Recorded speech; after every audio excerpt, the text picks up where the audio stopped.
Hello everyone. So today I want to introduce you to an awesome writer. Her name is Kathryn Brown Ramsperger. Kathryn is a journalist, a humanitarian, award-winning novelist. She's a writing teacher, a book coach, and she created Step Into Your Story. And I can't wait to find out more about that. It sounds wonderful. All of her work focuses on finding love, ending war, and healing the human condition. This is wonderful because we're going to be talking about all of this. She believes if we ground, heal, and love ourselves, we can heal the world. And I wholeheartedly agree with that statement. Kathryn, I love your quote. If we can figure out how to love, we can end war. That was such a beautiful thing. You sent it to me in an email and it was just blew my mind. So her novel, The Shores of My Soul, is her fourth novel, and she's currently working on its sequel, the fifth. Kathryn is also a mezzo-soprano, and I'm so chuffed about that, obviously. How cool was that? I had no idea. I'm so excited to connect with you, Angelina. Such an honor to be here. Oh, how wonderful. Okay, so today I really want to talk to you more about love. Your ideas about love, why you write about love. I can't wait to read your book. The title alone is amazing. It's so beautiful. So can you tell us a little bit more about love, how you write about it, and why you write about it? So I think that sometimes we have a purpose when we come in. And every time I've suffered, I've learned more about love. And frankly, I think love is all there is. And if we love and then follow our hearts, I've got this over here. My best friend who's passed sent it to me when Shores was published. Follow your heart. Follow your heart. Very good and advice. She said that was who I am. So I believe it's partly who I am. But if we can't love ourselves and follow our hearts, we can't draw love into our lives. And most of my work deals with how even one person whom we love and we share love with can catalyze our entire trajectory through our own life. And love helps us love ourselves. So that's why I write about love. So Shores really stemmed from that. It stemmed from meeting somebody that the female protagonist loves, and the male protagonist is basically knocked off his feet, but is thinking, I can't do this. So she's all in and he is not. And most of it is from their cultural conditioning. They both come from families that didn't give them enough love. I think he had good enough parents, but he was being groomed for politics. He was from Beirut, and the only way he could be groomed for a political position was to have an arranged marriage. And I won't go into what happens there, but he, at the time, he's divorced and they meet, and he's thinking, why would I want to do this to my future? She, on the other hand, has come from more of a poverty-stricken area, and though her parents loved her, there was at least some emotional abuse, and she was expected to be both the nurturer and the financial provider. So then they meet, and boom, chaos ensues.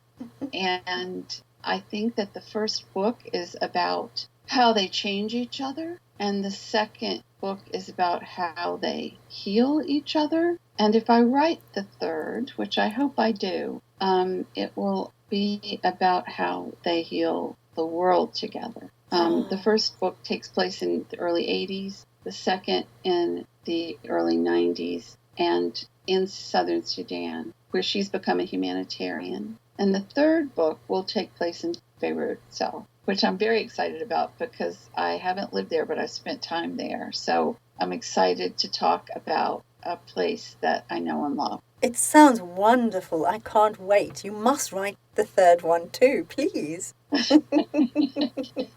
It's there waiting to be put into script. Yes. It sounds wonderful. No wonder this book has won so many awards. It really resonates with people because I saw at least 3 awards I can see so far, but I think there's more, right? There are several. I'm the proudest of the Forward Indies honorable mention for social issues.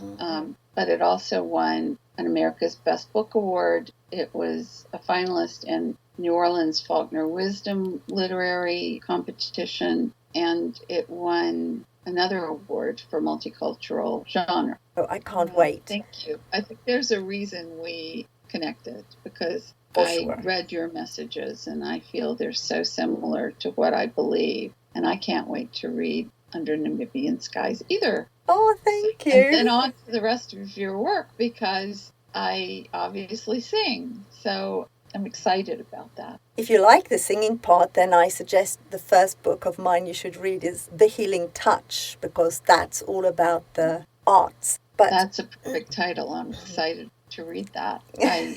I think we do so much with our voice that we don't even realize. And I feel we need to train our voice in an authentic way in order to be able to write. We do that when we're so young that we don't realize that's what's happening.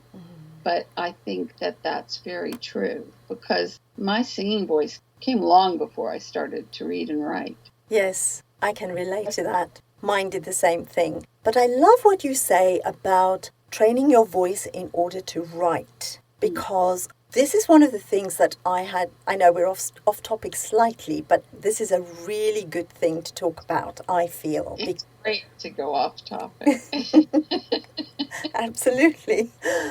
Because I feel so strongly about it. Quite a few years ago, I became very ill and it stopped my operatic singing career. Luckily, I was able to write, and it gave me an opportunity to use my voice in a completely different way. And until that happened, I didn't realize how important the voice is, whether you use it for singing, speaking, writing. It's the same thing. It lives within you and it becomes like a limb. It does. Right? It is like another limb. I'm thinking of an artist, and I can't remember his last name, but he drew very realistic American Western paintings for most of his career, and he got Parkinson's, and so his hand shook. So he switched to Impressionism, and I love his Impressionistic paintings more. I have a feeling they're probably more valuable these days too. And once hanging in my living room, I met him and said, "Why did you switch?" And he said, "Because I have to paint." Yes. And I think artistic people need to express themselves in some way, and they will find it. Otherwise, they will get very ill. I had a thyroid condition, and it's gone now. It's healed. When I was not writing what I should be writing. I've always written, but sometimes I was writing serial pieces, if that makes any sense. Like little fluffy things, and I really wanted to go deep. So here I am. I'm so delighted that you've continued to write and to continue to follow your passion. And I agree with you. I think if anybody who has some kind of an artistic thing that drives, because it is a drive, it drives you. People think you choose it, but in fact, I think it's the other way around. It chooses you, and it drives you until you do it. And if you don't, yes, you become sick, you become unhappy. It leads to lots of things. And I think it's partly why so many creatives have, I hate to say it like this, but mental health problems. So many of them they get very down, don't they? They get really depressed. This is why I created Step Into Your Story. Tell us a little bit more about it, please. So I'm a life coach and a creativity coach. I'm not a therapist, and I want to say that right now. But I think they're little neuroses and little gremlins that sit on our shoulder when we are artistic, about being good enough and being perfect almost. So I started Step Into Your Story to get the story out of our brain, which is really just a loop that we were taught when we were about 4, of blah, blah, blah, blah, blah, blah. You have to do it this way, the shoulds, the woulds, the couldas, the wouldas. So step out of our mind and into our story and get it on paper is what I'm doing with my clients and students. And I think that if we can express it, even if it's only for ourselves or for a legacy, it will just heal us and it will heal others because they'll realize they can do it too. When I wrote this novel, I told my husband, I want my tombstone, if I have one, to say she finished her novel, not published her novel, not she read her novel, not that she did another one, but that life is a story, and that's part of it too. We don't realize all the world's a stage, most of us, and that we are stepping into another step of our story every single day. And if we can express it, talk about love, it leads to self-love. It does. Absolutely. And self-acceptance, self-compassion. And Oh, then we can I spread it around. I so agree with you. I so agree with you because I see it with singing, with voice. I teach, obviously, voice and singing. I can see it when people express themselves, what it does for their self-confidence, what it does for their self-image. And those things are so important because, as you say, we live a story. And in our minds, we can change the story. I once, years ago, went to a personal development course. And there was a very amazing guide there who said to us, okay, tell me a little part of your story. Now tell it as a comedy. Now tell it as a tragedy. And I thought, it works because it is just a story. But I think so many of us buy into that story and feel that it is forever and it is too real. It's like, for example, and I don't want to make light of this, but it is the situation we're in at the moment. It feels like it's permanent. And we forgot what we did before, and we forget that there will come an end. There will be a future. Who knows what that would look like? It may not look like anything that we recognize from before, but that may not be a bad thing. I think that there are changes that probably were going to happen more slowly, that are happening more rapidly, and humans are conditioned not to like rapid change. I'm not in any way diminishing the loss of it all either. But it's making life change more rapidly and making us compassionate. One thing that I did when this began was I started keeping a journal. And the reason I started that, not just a daily journal, because I've always done that, but a COVID journal, because I started Googling Spanish flu, because I wanted to see what the world was like before 1918 and what it was like post 1921 or something. Now it's finally coming up, but at the time there were very few personal stories. And I thought, wow, somebody needs to actually record the daily personal reactions to this. So that's what I'm doing. Who knows what will happen to it? But I think it will be similar, and I feel like our ancestors might be looking down on us. My aunt was born in 1918, and she just passed right as this began. She passed of natural causes.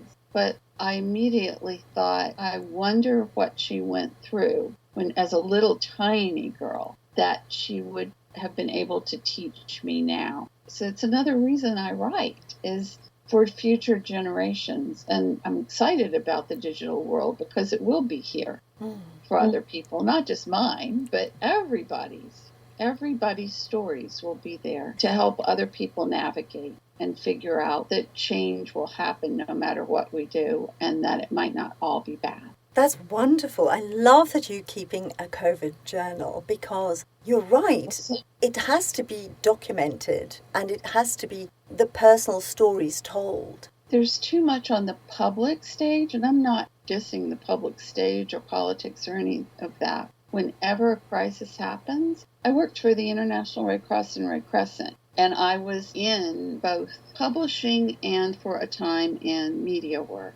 And what the press puts out there is not, there might be a snippet of a personal story, the good news pieces, or even the heartbreaking ones. But we have the opportunity, all humans, to tell it as we see it. And perspective is everything. So I thank you for saying that. Some of my journal is probably just gibberish, because some days I feel like that, because I'm human. But it'll be authentic and true. And at least for my children, they'll be able to read it, and their children too. It's so important. And it reminds me of something I read online a few days ago, actually. Somebody posted something about in the concentration camps, they had women who were working together. I think they were knitting or doing something. So they were together in a room. And they were not allowed to have books. If they were caught with a book, it could lead to death. It was that serious. But one of the women had a book. The book was called Gone with the Wind. And every night, when she was supposed to sleep, she would read for an hour her book and then hide it. And the next day, when all the women got together to do their work in the circle, she would tell them the story. Wow. And it killed me. I thought, oh my God, stories are so important. Books are so important. You said earlier about how artists often don't feel they're good enough. And I come across this a lot. And it's interesting because it doesn't matter the level of artist. You get it with people who have achieved unbelievable things, and you get it with people who are just starting. They all have the same thing. They don't feel they're good enough, or people won't appreciate what they're doing, or they're just not going to cut it. And I hear that a lot from writers. Online especially, you see all the writers going, oh, I don't know, I can't finish this book because who will want to read my story? So I'm reminded of this amazing thing that happened, that someone would court death in order to tell a story. Isn't that astonishing? It is and it isn't to me. It is astonishing, and yet I think that we're made of stories. I think that it is so integral to at least the human experience. I don't know after death. I think music will definitely play a bigger part when we're dead, because I believe in an afterlife. So do I. But for here, I think it's the way we get through things, the way we frame things, the stories we tell ourselves. And I'm not talking fiction here. Sometimes it's fiction. The stories we tell ourselves influences the way we see our world. Yes. It's our story world. And can you imagine her, the lady in the Holocaust prison camp? How Scarlett O'Hara must have been inspiring those women, because she lived through all this war and poverty and abuse, and that makes my heart sing. It would make my mother's heart sing too. She loved that book. The gift of story is just so special. I absolutely agree with you, and I feel stories are there to teach us something, of course. It is there to inspire us. But I also think that it is there to teach us about love, because it is such an elusive thing. It's not something you can touch, you can't smell it, you can't feel it, you can't taste it, and yet our world revolves around love. And so I think we use stories in order to learn about it, to learn it, to learn how to do love. I agree. I totally agree. I don't know whether it was Hemingway, but I think it was, that talked about everything he ever wrote was about love and war. And everything I love to read it too, but everything I've ever written is either about familial conflict or about love and separation during war. And I do believe that writing can bring the connection closer together, and writing teaches us how to do that, and writing eventually will teach the world to do that. We have to start with ourselves on the microcosmic level in order for it to become a global thing. But I think love is all there is. And war is definitely, one could argue it's the shadow side of love. But I wonder sometimes if it's just a little kink in things that we got wrong somewhere along the way. Or maybe it's to teach us lessons here that are about love, about unconditional love, not necessarily passionate love, although that's wonderful. Romantic, passionate love is wonderful. Not knocking that, but unconditional love, I think, is what we all strive toward. And that's why I write about it, because it changes lives if we allow it. We have to allow it. It's a choice. Yes, like everything else. But I think for me, the whole thing with war, because it is, like you said, it might be the shadow side of love. It seems the darkest part of the light that is love, right? But I wonder if wars are there to teach us about love, because in those, like you said, those terrible situations, dark times, it brings out something else in us and it elevates us. And I think love is meant to do that. It's meant to elevate us into a state of becoming more of who we are for a start, but becoming more of who we could be, more than we can imagine. Yes. I love what you said. I totally agree with everything you said. I think that war is the lesson. It's a horrible lesson. But I do believe that war teaches us that love is the answer. Right. So I agree with everything there. Perfectly said. And yet, and this is the thing that really gets me, and you alluded to it earlier on when you said, I think we talked about this before we started recording, so listeners, I do apologize about this, but we started talking about how the loss of somebody important to you can often teach you love. And we both said that we had this experience where we lost somebody and it launched us into becoming writers. It happened to both of us. And I think that is really important too, because without the bad things, although they're horrible and I don't wish them on anyone, but it seems we have this weird thing in our human condition that we learn the best when we are afflicted the worst.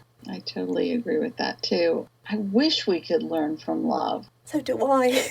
But I don't think we learn the other parts through love. I think we need to struggle a little bit. I almost feel like that's why we're here. I need to struggle.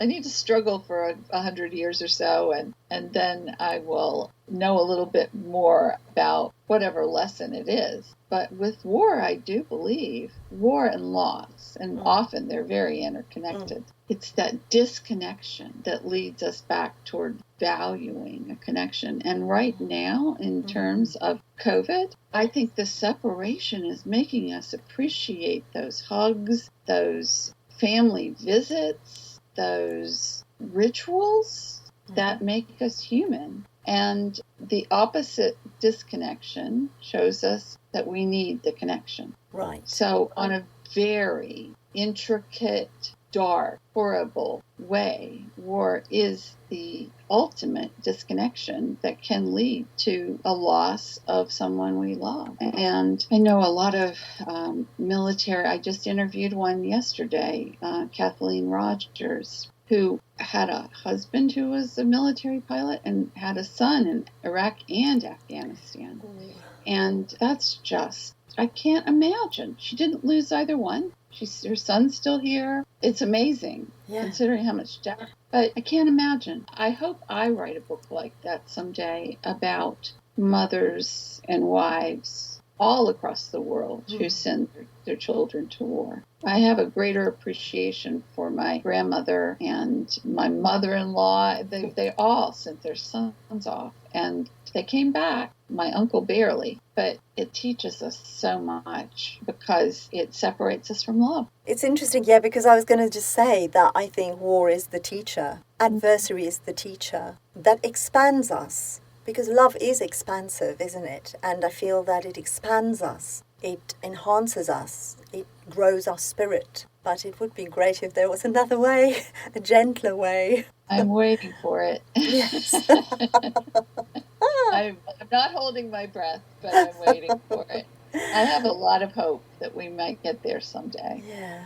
Evolved beings. I feel like if we learn how to love ourselves completely, our warts and all, that we'll be well on our way. And if we listen to ourselves and not some propaganda message that might lead us to war, I think that's the other way. That's a pretty provocative thing to say, but I don't think if people actually listened to their hearts and met people from other places and realized how alike we were, that there would still be war. We're all alike. And that's what I hope we get to someday. I do too, because I think all the disconnect and wars and all the bad things that happen is when people focus on the differences rather than how similar we all are. And we are. We all have the same feelings. There are, like you just said, you want to write something about mothers all over the world sending their sons into war,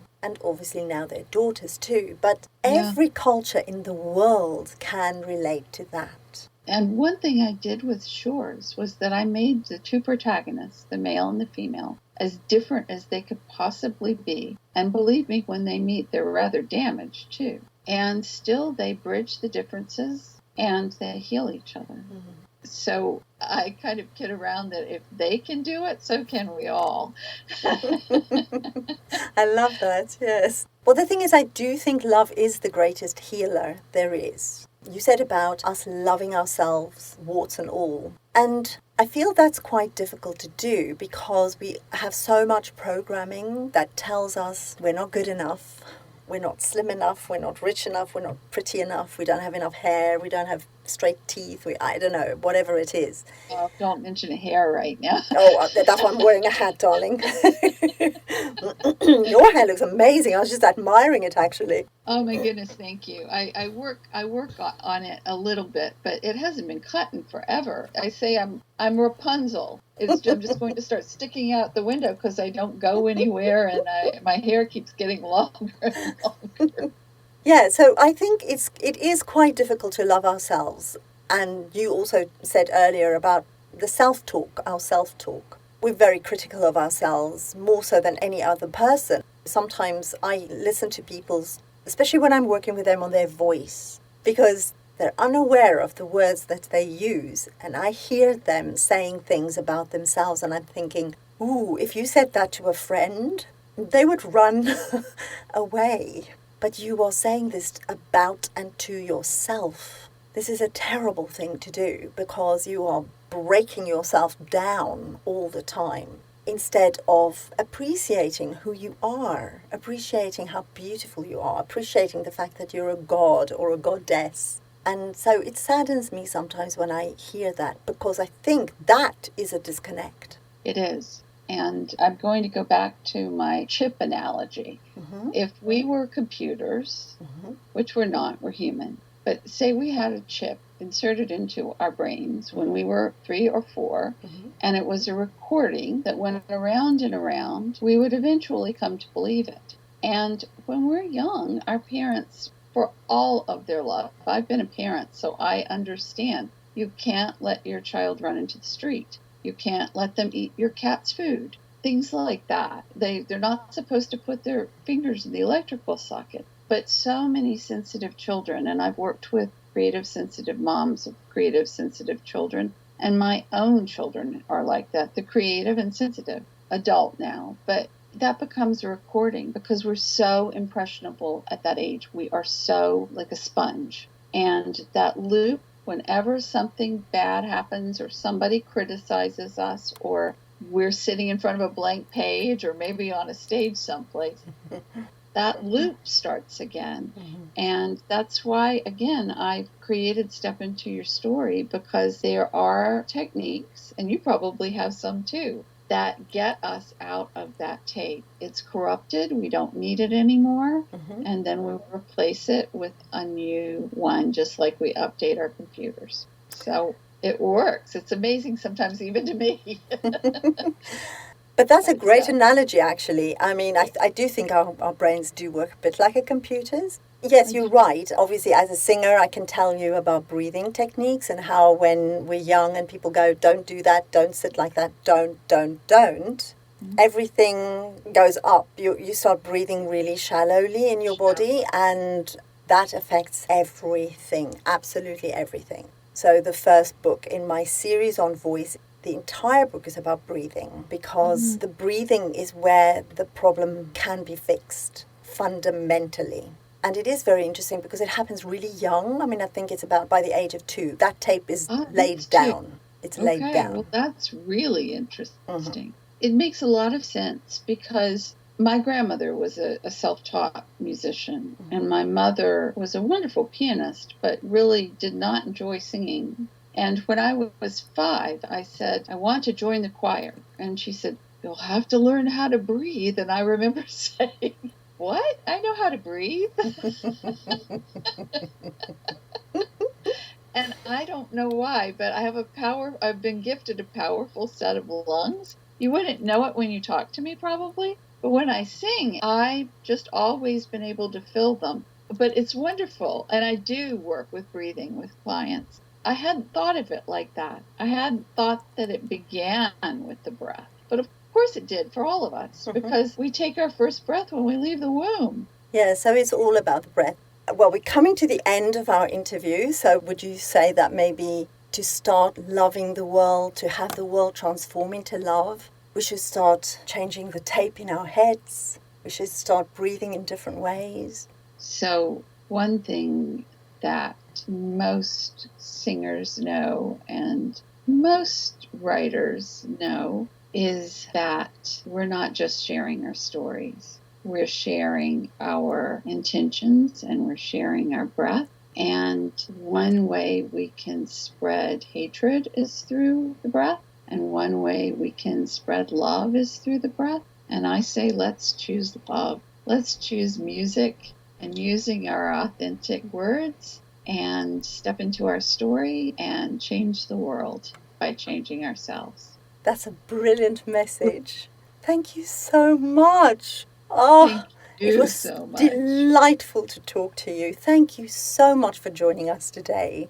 Angelina, it's been my pleasure. Thank you so much for having me here. I am so excited to have met you and spoken with you. Oh, likewise. You're a treasure.